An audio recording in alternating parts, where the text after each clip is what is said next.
What up, Screen Fiends? I'm GB, and you're tuned in to Headz TV, where we like to discuss all the most wonderful things appearing on your movie and TV screens. So in today's episode, we're going to do a review recap of The Walking Dead, last night's episode, which is Season 7, Episode 10, titled New Best Friends. So the way we're going to do it, first I'll do the recap and then I'll give my review after. The way we'll recap it is in two segments. And hopefully I get this video right this week so I don't have to do two review videos like I had to do last week. Alright, so let's get into it. The first half we're going to talk about is everything that happened in and around the kingdom. So that's dealing with Carol, Morgan, Daryl, and all the people at the kingdom. Alright, so love the way it started with another tribute to the Saviors. And of course this one got even more heated than the last one. That guy Jared is such a scumbag. I can't wait to see him get it. You know he's got to get it. I don't know who's going to give it to him, but that guy's an asshole and he needs to go. At this point, I think I can see either Richard or Morgan do it. Right now, I think, Morgan is not really trying to kill, so I guess I'm leaning more towards Richard, but that might be a little too obvious, so we'll see how that plays out. But he's such a pussy, and I think, he knows it, and he knows Richard is tougher than him, and that's why he's always punking Richard, because he knows he's easy to instigate. He's got a short fuse and he's going to blow every time. And Richard, like a dick, falls for it every time. So they take Richard's gun. And then Morgan gets in on it. And then Benjamin gets in on it. And Morgan gives up his staff. Crazy. I really thought it was going to go worse. In my predictions video, I'm pretty sure I said I thought somebody might even die during that meeting. But nope. It wasn't as bad as I thought, but it's definitely getting there. Alright, so... Oh, and a lot of people seem to be confused about this. A couple of my friends, especially, I was speaking to recently, just this morning. When...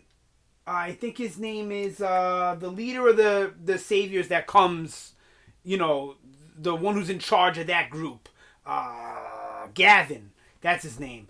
So when Gavin says to Ezekiel, remember, he's the first one to go, or he's the first one in the line, or whatever. Some people think that they're talking about Benjamin for some reason. But it's not. It's Richard. Because if you remember in the first time we saw them meet in episode 2, he says that, Richard is going to be the first one to go if this shit keeps happening.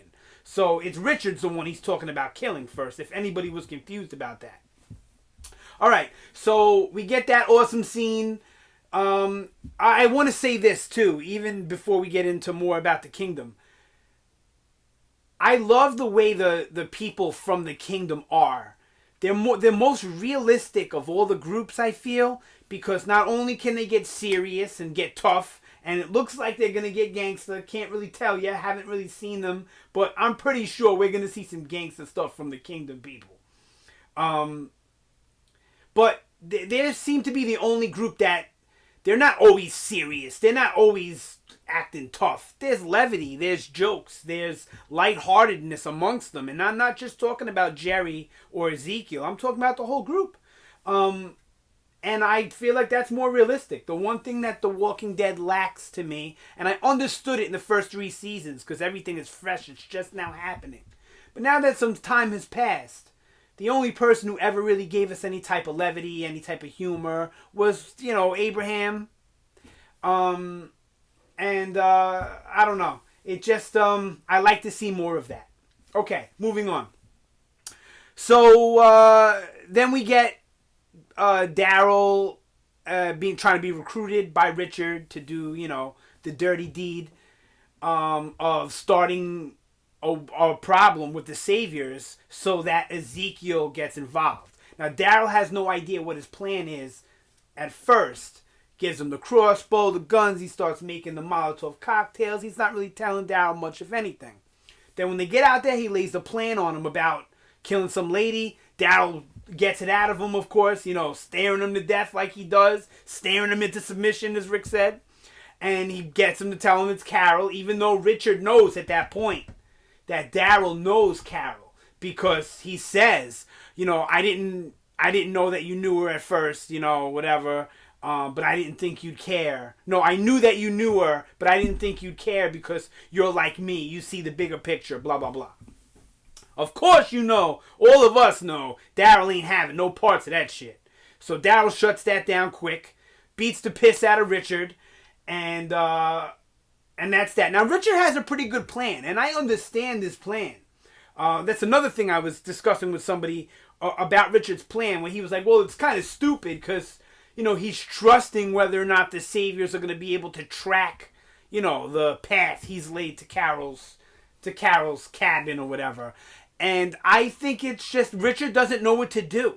So he's figuring if they find it, great, and kill Carol, great. If not, then I'm sure they're still going to come and try and do some retaliation. So I don't think he's all bent on it having to be Carol to go. But that's the way he knows will push Ezekiel over the line. So, and I can understand where he's coming from. He doesn't want to live under the boot of Negan anymore. He respects King Ezekiel too much. And I think he loves being at the kingdom so much that the only way he can think to take care of it is to go behind Ezekiel's back and do some dirtiness, because Ezekiel doesn't seem to be listening to his counsel. Okay, and then let's see. And then we kind of move to Carol at the house, where she's kind of like that crabby old lady at the end of the street who really is deep down is a nice lady, but she tries to put on the tough exterior. Carol is a different person. She's not that cold-hearted killer that we all want her to be from season 5 and season 6. Carol is totally broken right now. And she knows she's still capable of doing those terrible things and killing people and all that. But I think she feels so guilty she can't live with that. She can't live with the fact that this is who she is now. So Carol is completely broken, just the way Morgan was. With of course a different spin on it. So Ezekiel and them come to visit Carol, and I love it because this is another one of those moments where the Saviors come up there looking badass, looking tough and everything. But when it all comes down to it, they're, saying funny things and being lighthearted, and Jerry and the cobbler and all that, the lady Mrs. Mim, all that. That was great. And can I just say that, yes, I'm very biased to the show. Huge fan. Love everything about it most of the time. I do let it be known when I think something isn't working. But the performances on this show are so on point. For the Carrie Payton, who plays Ezekiel, to be as good as he is in his whole look. I'm not just talking about the way he speaks and carries himself. Just look at him when he's delivering lines or in a scene. Look at his face. The gravitas that man holds. I love that casting right there. I wasn't sure because I didn't really know who he was. I know he did some animated stuff, but man, did they nail it once again like they always do. I think I said it about Gregory the last episode. Okay, so now we come to one of my favorite things about... Alright, I'm sorry. So Carol and Daryl. Daryl comes. Great scene, of course. Then they embrace, and if you look, Daryl kind of pushes Carol away after it's been like enough. Like, alright, enough already. Because, he's still got that strangeness about getting close to people about him, I think he wanted to keep hugging her, but he just couldn't bring his Darylness to it. So he kind of pushes her away if you pay attention. Now, I wholeheartedly thought he was going to tell Carol about what happened. And he didn't.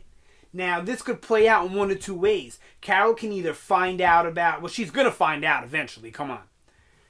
She's either going to be angry with him for not telling him, or she's going to be cool with it because she knows that he was just trying to do what he knew she wanted, and that's not to go out and go berserk and kill people. So it was a great scene. I love when they do the quiet moments. I say that all the time, and I'll continue to say it. The quiet moments where someone can share, two people can share a scene, two or more people can share a scene and have very little dialogue or no dialogue at all, and it speaks volumes, everything that's going on. And the performance is always great. Daryl, from the moment he walks up to Carol's door, amazing.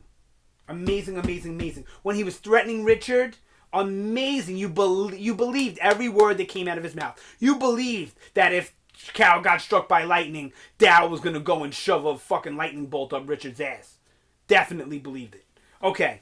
And then you have my favorite scene, maybe in the whole episode. I'll explain why as briefly as I possibly can, is Daryl and Shiva.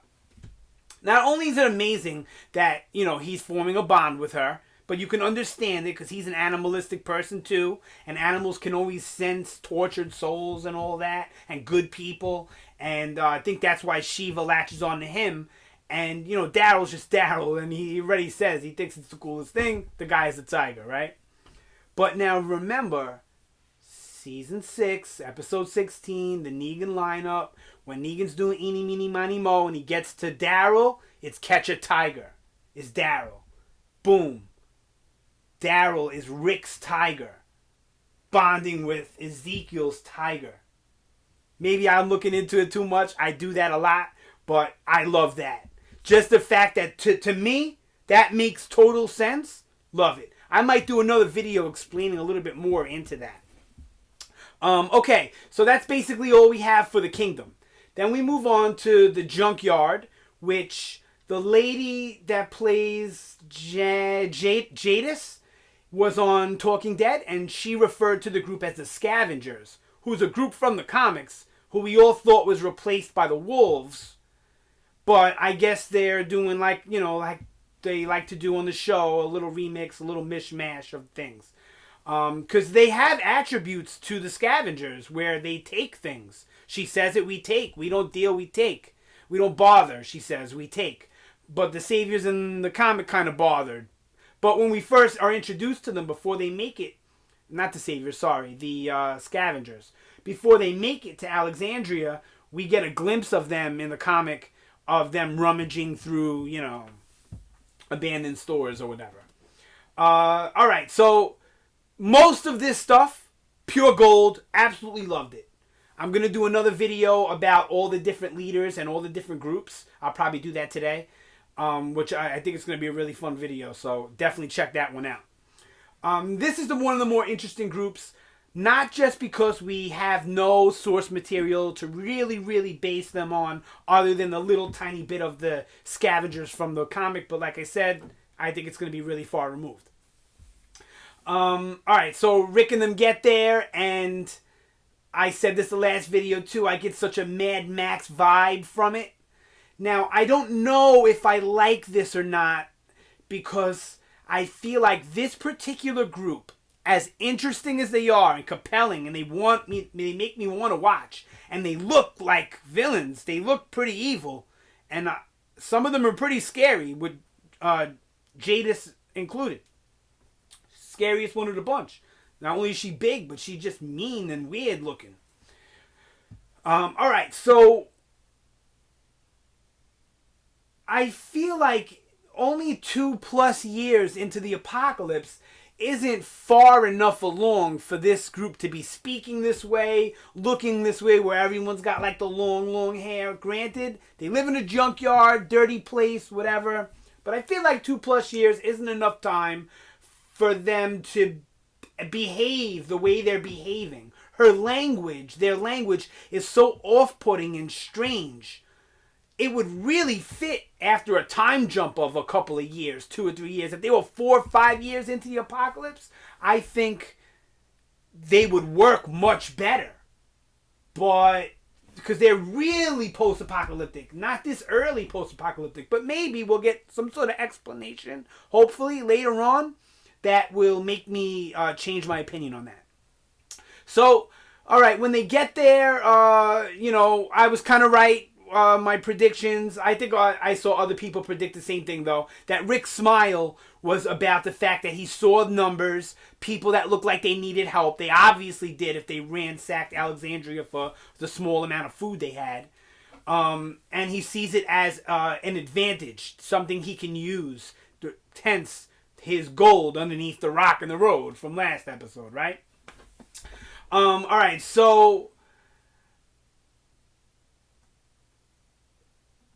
Sorry, brain fart. So, alright, so they up, they take Rick up on the hill, they throw him down. The most awesome walker The Walking Dead or any zombie movie or show has ever presented me in this crazy looking spiked walker. Now, I have a few problems with this scene. I loved it. It was tense. You knew Rick wasn't going to die. You knew he wasn't going to get super duper hurt. But it was still tense just the same. And I love to see like this gladiator kind of style thing what they did with Rick. They could have done so much more with it. They should have done so much more with that scene. I feel like it was a wasted opportunity to have an amazing action sequence where just Rick is the spotlight is just on Rick. And there's not enough action sequences in the show where the spotlight is just on Rick. No Way Out, but there's not too many others where he gets some awesome action all by himself. They should have did much more with it. Some of Rick's choices were so ridiculous and out of character. Definitely a complaint with the episode. Grabbing the fucking keyboard, absolutely asinine. Come on, the thing has a metal helmet on with spikes in it. You're going to grab a plastic keyboard and hit him over the head with it? At least they could have made him try and smack him in the mouth, knock his teeth out or something. Hated it. And then the rest of it I like. The rest of it is okay with me. The fact that he had to use his brain, some ingenuity to defeat him, even though Michonne's really the one who fed him the info, the tip to bring the walls down. But he did it. And it was effective. And it was a great tactic. And I like that better than him having to use so much brute force. You know? But they still could have had the action before that. So much better. Then, I think people are confused about this too. I had a big argument with my friend this morning about it. When Rick kills the walker, they should have shown it. They never really shy away from walker violence. I know they talked about toning this season down with the violence, but I thought that was just the human violence. If they're going to start toning down the walker violence too, I have a big problem with that. But it's not the end of the world in this case, because at least they make it a point to show you that he decapitated it. Because you're wondering, this is the argument. My friend is like, how the hell did he kill it? And I said, you see it. They pan out with the camera. You see he cut his head off. It's a piece of metal he picks up and a piece of cloth. He wraps it around the jagged metal. And he obviously probably goes up here. Or maybe he just goes right for the neck and starts cutting and cutting through it. Is it far-fetched? Okay, it's The Walking Dead. But, you know, you gotta have some suspension of belief with this, you know? Alright, so... yes, he decapitated the walker. That's how he killed it. Watch the episode again and rewind it or pause it, slow it down for that. When they pan out with the camera, you see the walker's head clearly separated with a trail of blood from the body. Clearly see it. Now what would have been amazing, absolutely awesome, is if Rick picked the head up by one of the spikes and held it up. Oh my God, I probably would have yelled up and cheered. They missed such a big opportunity. I almost knocked Morgan over. Such a big opportunity with that scene. I enjoyed it, but it could have been so much better. Alright, this video is probably getting too long, so let me try and wrap it up. Alright, so he beats the crazy walker, the spike walker, and then he starts negotiating with Jadis, which I love the negotiation. This is where I actually like the way she spoke, because her way of negotiating with 1-2 words, cans, guns, I like that. Right to the point, direct, and she's like, no, no, no. And then Rick tries to stick to his guns, but they come to a pretty good compromise by the end. I really don't know if I trust them. She looks like such a dirtbag, so does the other group. They look like crazy people, and the way she says, We don't bother. We take. We take. We don't bother. Whatever she says. To me, makes it seem like she's going to use Rick so that it's easier for her to fucking take whatever she wants because she doesn't want to bother with this war. So, alright. And obviously, Tara's going to fold and tell Rick about the Oceanside guns. How it's going to happen, I don't know.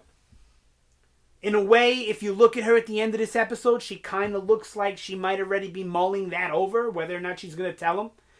How's Rick going to react? I think he's going to be so happy that there's a solution that he's not even going to, an ounce of him, be angry at Tara for it. And I think he's going to understand that she's just trying to protect good people. But who knows? Maybe Tara will run off and try and talk to the Oceanside herself and not start any more conflict. I don't know. We'll talk about that in a predictions video or something. Yeah, so that's basically it. Then you have at the end, Gabriel. I want to talk about Gabriel. I love what they're doing with this character. He's so much better than comic Gabriel. His arc, since he's been introduced, is amazing to me. How he turned from bad guy, can't trust him, weak, no backbone, not even any faith, and he's a priest, to the total opposite of that, to where he grabs this lady up, puts a knife to her throat, it's like, I'll kill her. Love that whole scene. It was great. I love that actor, Seth Gilliam. He was great in The Wire. He was great in The Wire, and he's great on The Walking Dead.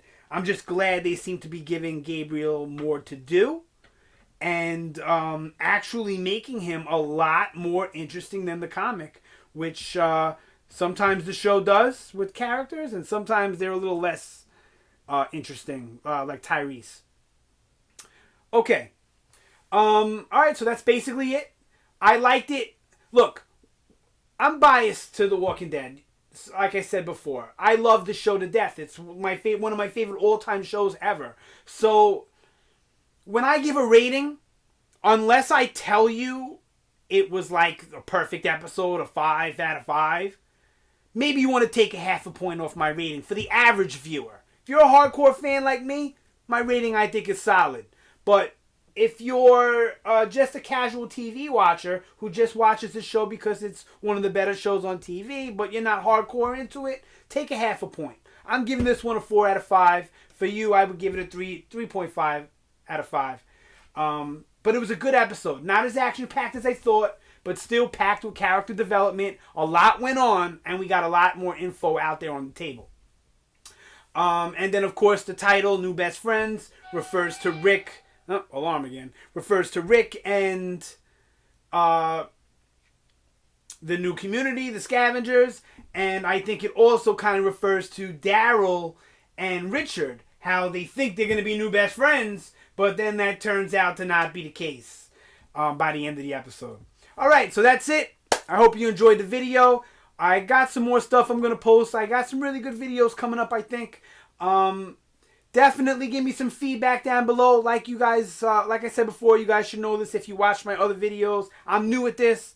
I do think I'm getting slightly better every time, but all the feedback, the better. Positive, negative, anything you got to say. Show me some love down below. Share, like, favorite, whatever you got to do. Subscribe. Become part of the Screen Fiend fam. Thanks again for watching. I'll see you guys next time. Have a good day.